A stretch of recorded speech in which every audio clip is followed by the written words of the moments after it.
नारायण। भगवत प्राप्ति सोपान भाग 14 में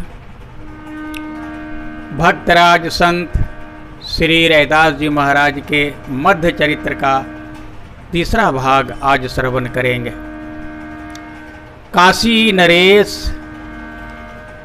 कबीर दास जी के शिष्य थे और कबीर दास जी रैदास जी के गुरु भाई हैं, इसलिए काशी नरेश जी का रैदास जी में भी बहुत आदर भाव है। एक दिन आप सवेरे रैदास जी महाराज का दर्शन करने के लिए गए।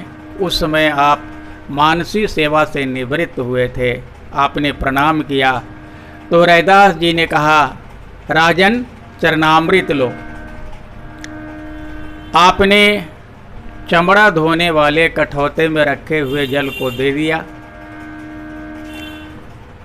काशी नरेश ने ले तो लिया लेकिन उसको पिया नहीं और उसे कोट के बाह में ढरका दिया। हो सकता है आपने मन में कुछ और बातें लाई होंगी। इसके बाद आप अनमने भाव से लौट आए। घर पर कोट निकाल करके देखा तो जल का दाग पड़ा हुआ था। उन्होंने कोट को धोबी को दे दिया। धोबी ने दाग को साफ करने का प्रयास किया लेकिन वो दाग मिटा नहीं।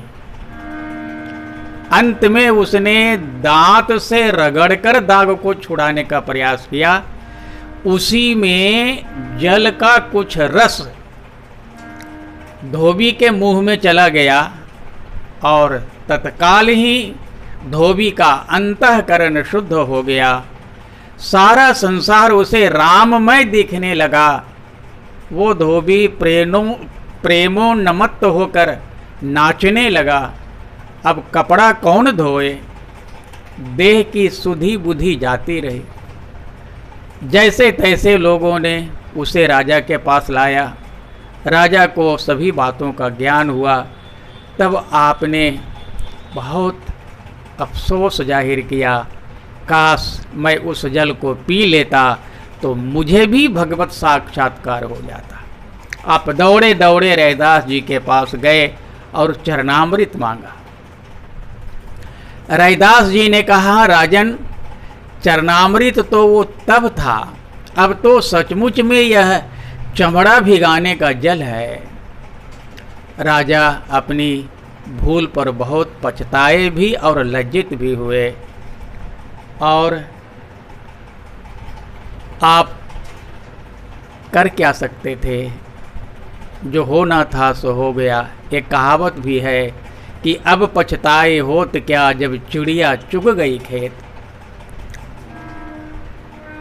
धोबी के साथ जैसा उस जल के कारण उसका बदलाव हुआ, ये बहुत कुछ मीरा जी को भी इंगित करता है। जैसे मीरा जी प्रभु प्रेम में प्रेमोन्मत्त हो जाती थी, नाचने लगती थी, देह की सुध बुध भूल जाती थी और उनका तुरंत सब कुछ अंतःकरण शुद्ध हो जाता था। ठीक उसी प्रकार से इस धोबी का हुआ। धन्य है रैदास जी और उनकी भगवान में भक्ति।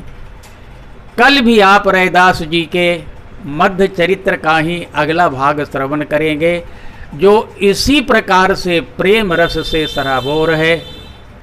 नारायण। धन्यवाद।